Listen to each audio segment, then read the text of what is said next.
am live on Facebook and LinkedIn with my virtual studio named the Insight Sphere, where I invite the people globally to talk about education with me. So, in this series, I invited a very special guest named Tiffany, and she's from America, and I invite her in my studio for the virtual conversation and interview session about the education. She's a educationist, and I invite her. So I want to ask her to please introduce herself to our audience so they will know her more about. So over to you, dear. Please introduce yourself to our audience. Sure. So, good evening, everyone, or good morning, depending on where you are. My name is Tiffany Duperon. I'm a mom of three, a wife, an educator for over 15 years. I've seen a lot of changes in education. I've been through a lot of different segments of education. I'm just excited, to still be in the field and still be thriving and learning at the same time.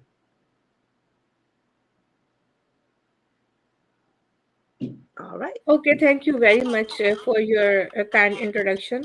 My first question is that um, tell me about your educational journey, Oh, journey in the absolutely. education, and what inspired you to start Just Teach United LLC.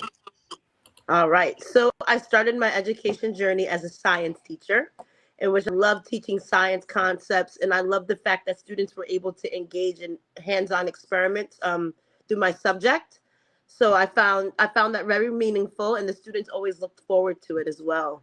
So as my education journey continued, I started to fall in love with ELA, where ELA transpires across all subject areas. As we know, reading is very important nowadays, especially with the way things are changing in our society. And while doing that, I realized that students are lacking the fundamentals that they do need in order to just have the basic reading skills to just decode and infer and understand reading comprehension. So that inspired me to really focus on the ELA aspect when it comes to just teaching United. Okay, my second question is what do you believe are the key qualities that make an effective educator in today's fast paced school environment?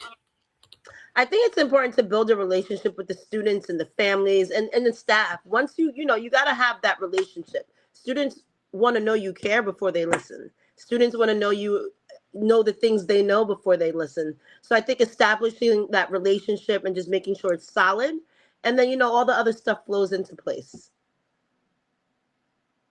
Okay, one question arises in my mind, that is, tell us about the people who are around you, about your city, the mindset, the environment, and the aura and the vibes and the thinking of the people in your city, that your student and their parents and their all thoughts, minds. Of course. So you mean in terms of where I live or in terms of my work environment?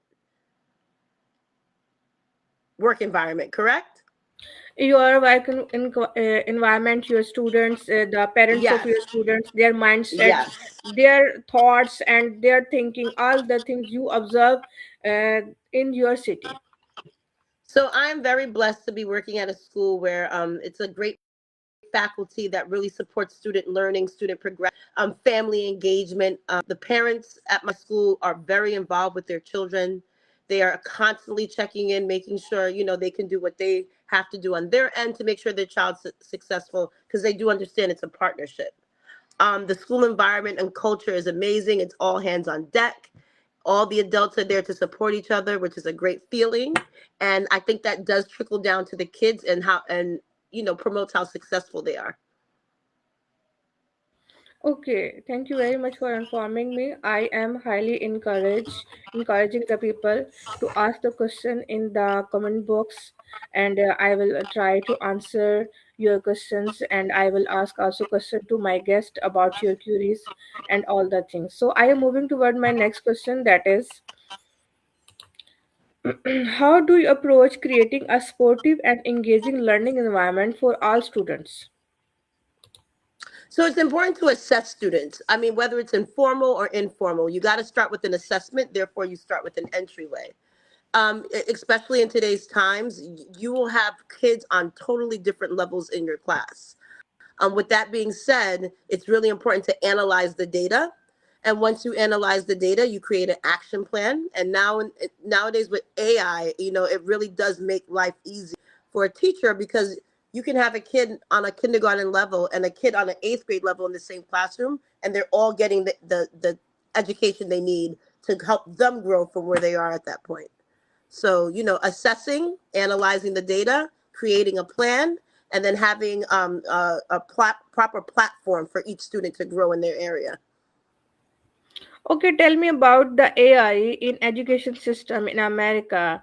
We listen and we read many news about the AIA settlement in education department of America. Tell me about me. What changes and what development you people are doing in your education sector after coming the AI? So, as I stated previously, AI is really a helpful resource with the different levels in the classroom. But you can't just rely on the AI. There needs to be scaffolding. There also needs to be checkpoints where you're checking in to make sure they're meeting the criteria aligned with the assignment. So again, it's proper planning, AI, all that works together. Okay, what do you feel when Donald Trump said that we will replace the teacher with the AI? Do you agree with him or not? So I think Mr. Trump has kind of lost touch in terms of how important the relationship in schools and the culture is in schools. Students want to learn from someone who they know cares about them, who they know wants them to be successful. And in my opinion, AI is a good resource, but it's not the end all to be all.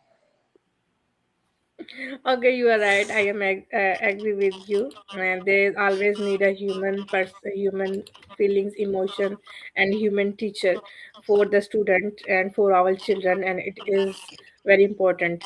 And to tell Absolutely. or give them the human touch and the human values, they are more valuable. Yeah, and that's kind of missing in society with all these screen time, iPhones. People are not engaging with one another, and we're losing social skills daily. That's why, as I said, AI is a good resource. It is not the end all to be all. Okay, you are right. I am moving toward my next question, that is, what challenges have you faced in implementing innovative teaching methods and how did you overcome them?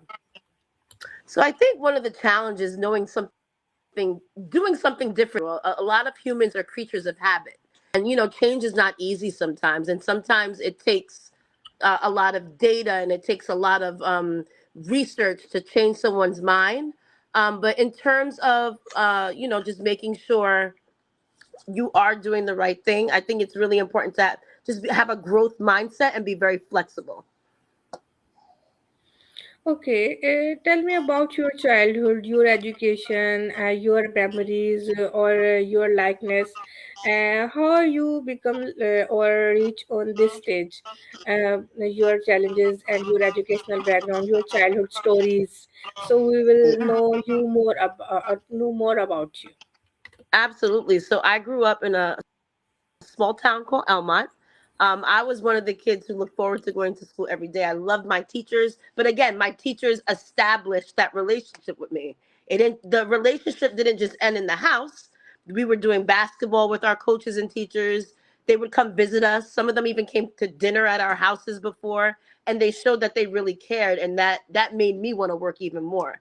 And even to this day, as a 41-year-old woman, as an educator, I still remember those memories, and I try to provide those memories for the students I teach. So I think I was very blessed in terms of having such a positive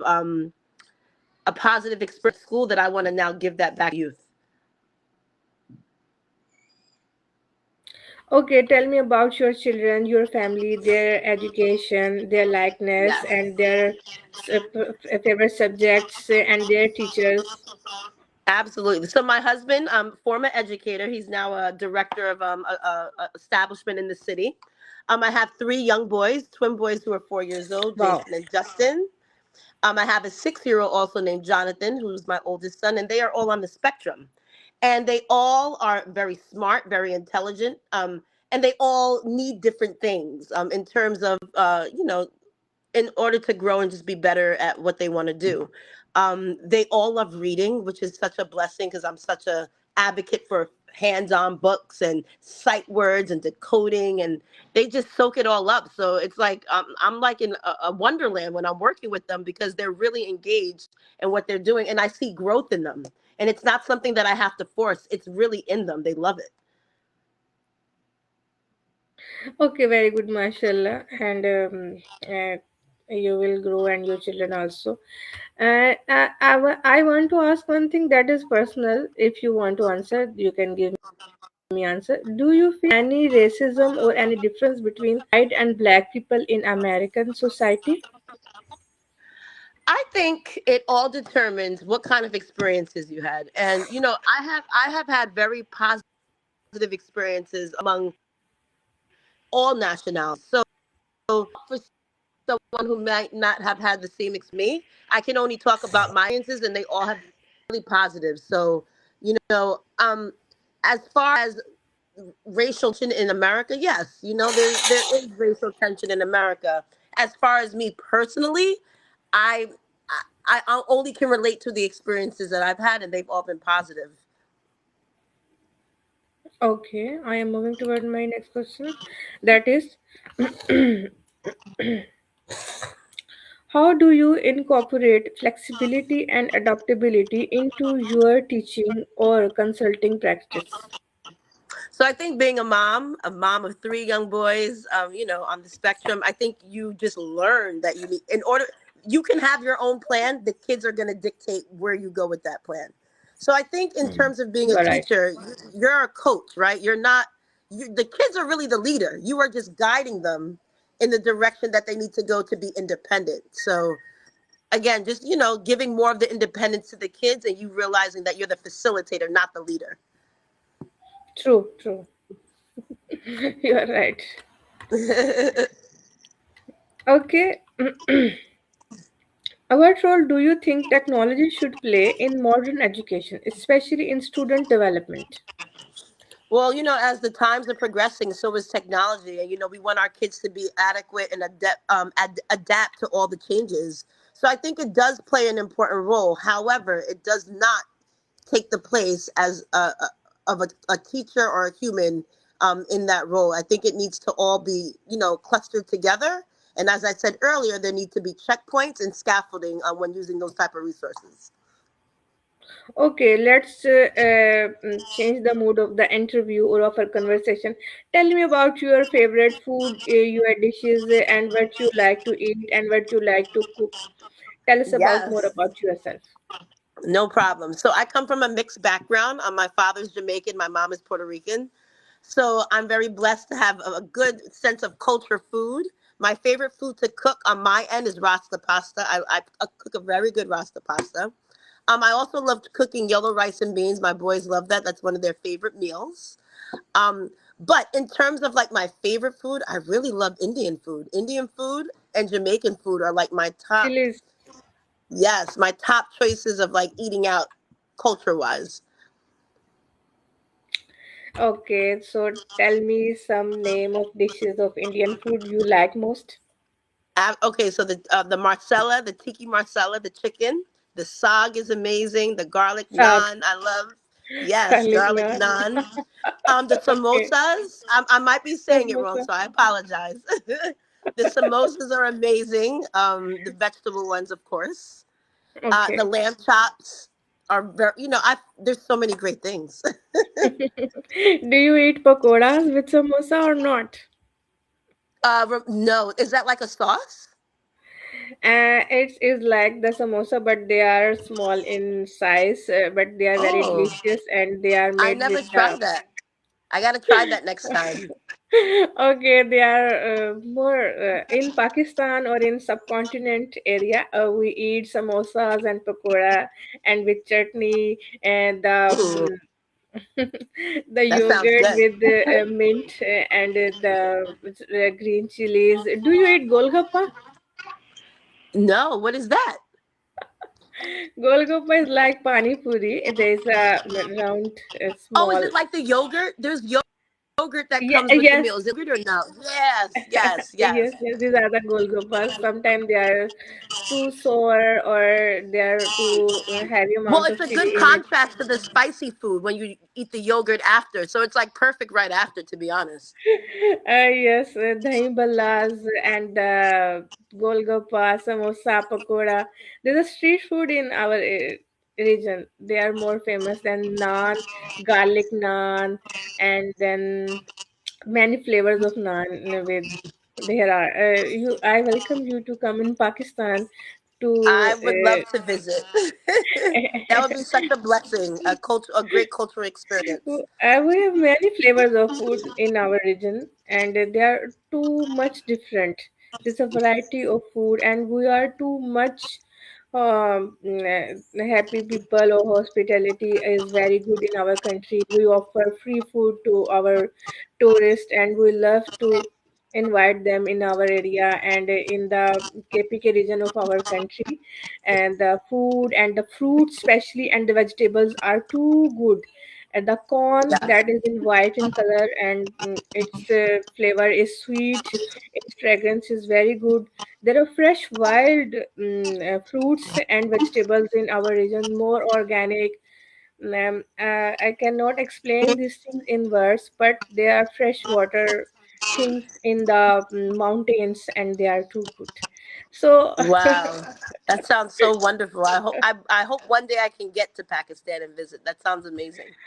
okay, inshallah, you will come and see the beauty and the nature and the food and the people and the simplicity of the people. Um, Yes. yeah, it's amazing. I always tell the foreigners, the global people who interact with me, that do not never listen the news or the things which we are Oh, listening of course from. they do it. I mean, they do it to us in America too. They show all the bad places, the bad. They don't. You don't get the real culture on the news. So I totally understand that. Yes, similarly, we also listen many things about America, but I never Yeah. believe. So I make this interaction, this conversation with you to know the real people who are residing in the country, the real essence of the country. I will know when I talk with them, when I meet them, what are the heart of the people. So Yes. that's why I start this conversation with you. It is a very good experience to my end to talk the people globally. I am moving toward my question, education sector. We are talking about it. So my next Nice. question is, can you share an example of a particularly rewarding experience you have had while supporting children's educational growth? Absolutely. So being an intervention teacher this year, it was so nice to see where they started and where they are right now. A lot of my students are below grade level, which, I understood going into it. So I created a plan based on their assessment. And it's just a blessing to see them every single week and see them getting better and better and their confidence growing and growing and they're participating more and feeling more comfortable. So to see that progression in that role as an intervention teacher has been a truly marvel experience. Okay, very good answer. Impressive answer. One thing I observe in your answers, that you are a very encouraging person to your students, to the people. So one thing arises in my mind, that are you a strict teacher or a soft lenient teacher, or the person who So stick to the I rules would say, and regulation with children? I would What say, what yeah, methodology sorry. suits best for treating the children in the classroom? What best thing suits you in that environment? So I think for me, right, because I come in as a woman, I think it's very good to come in firm, right? Hmm. But then as students are meeting the expectations, right? You conform, you come in firm, but you still come in approachable and nice. But again, creating boundaries so the children know not to cross certain lines, because at the end of the day, children, they want boundaries. They want rules. They want to follow those things. It's all about the adult creating them Hmm, and sticking to them and following through as well. I think that maintaining a discipline is best. It is the best policy to always maintain the discipline in Yes. classroom, in the school, in all these environment. Okay, my next question is, hmm, how do you help teachers or schools balance academic rigor with students' social and emotional development? Well, as we talked about before, it's really important, especially younger kids, they have to have something to work towards. You're trying to build that intrinsic motivation, but they're not there yet. They have to actually have physically something tangible to work towards. I think including culture nights, including student voices about what they want to have in the school, just including them as much as they can in what they want to work towards. I think that's a great motivating factor for them. Okay, can I ask you one question that arises always in my mind, but I don't know to ask you or not. If you think it is more valuable or considering thing, you can answer me or you can not. What do you what do you know about, or what is this LGBT community, or this thought idea in the in your society more especially? What is this, and what is this phenomena, or what is the effect of this phenomena in the education system, and what do you feel? Give me all about this if you want to answer this Well, question. I'm someone who promotes love, right? In my opinion, it doesn't affect me who the next person loves. I respect all people. You know, just like I wouldn't want someone to Oh, judge me on who I is it love. natural? So, Do you think is it you know what? I do want to say I don't really want to talk about that aspect. I feel like to each his own. I respect everyone's values. I respect everyone's opinion. And I want people to love who they love and be happy. I just want people to be happy, to be very honest, no matter who you are. but it is about the future life of our children, our students. They're Well, our that's another belongings. They're thing. our I don't responsibility. agree. I don't agree any schools basically sharing that ideology with children. That is something that should be discussed in the household. That is between the parents and the children and how the parents want to raise the children. I don't think schools too much should really talk about that unless the parents are advocating for that. I think that is more of a discussion at home where schools really, you got to just be very careful about that because everyone is very different and you got to be respectful across the board, in my opinion. Okay, I am moving toward my question. That is, what strategies do you recommend for educators to stay motivated and organized in a high pressure environment? I think it's really important to set up self care. You got to have something in terms to look forward to in self care, whether it's listening to your favorite music, whether it's working out, no matter, you got to have something that you're doing for yourself to keep you motivated. Also, understanding the why. If you understand why you're doing this and you are very passionate about what you do, you are going to overcome all adversity because you're going to believe in yourself because you know what you're doing is the right thing. Okay, right. Hmm. What strategies do you recommend for educators to stay motivated and organized? Okay, this question I asked. How do you measure the success or impact of your educational consulting work? Just by growth. I mean, every child is starting on a different plane. I'm not going to expect an A+ student to show me the same growth as a C- student, right? I think celebrate the small wins, encourage, have an action plan. Can you tell me the difference between the government school and the private schools in your country, in your city? What is the Say difference that you one more observe? time. Difference between private school and what school? Government schools? So like public school and like private school, the Yes. difference. The I schools think which the are rigor. Yeah, I think the rigor in private schools are a little more stronger in terms of academic excellence.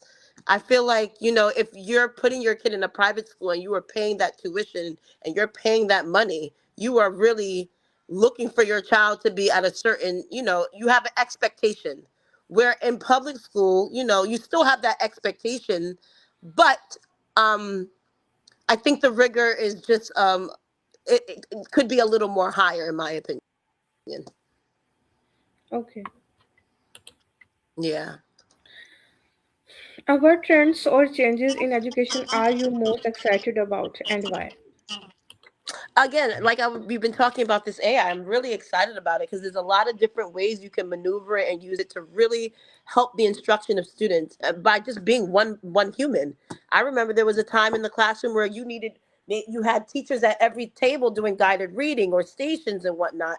And since the creation of AI, it's really helped the impact of not physically having a person in there, but still staying on task and helping every child grow in the classroom. Okay, what AI mode do you like most? ChatGPT, Perplexity, Gemini, or what you recommend to your students and to the teachers? So platforms such as iReady, I'm not sure if you're familiar with that platform. It basically assesses the kids and then puts them on their path based on where they are. Another platform in terms of AI besides iReady, I think there's something out there called Freckle for Math. I've seen around. I'm more ELA, so I've used more of the iReady, and I think that's a really good intervention in terms of AI and supporting gaps in students' learning. Okay. My last question, that is, what advice, it should be as some long answer from your side. What advice would you give to aspiring educators who want to make a meaningful impact in their communities? Always remember your why. There's going to be something that there's going to be something that happens in your career that might make you think twice about it. If you remember your why, you'll remember your reason and your passion for it. Okay, thank you very much, Tiffany, for your precious time you give me, and you give me many insightful answers, and you share your experience truly. Your voice is too honest and soft, and you help me a lot to understand the culture and the educational vibes of the country. And Okay, thank there you I very go. much for your time. Hello? And yes, I am listening you. We there? Yes, yes, I am there. Hello? Hello, hello.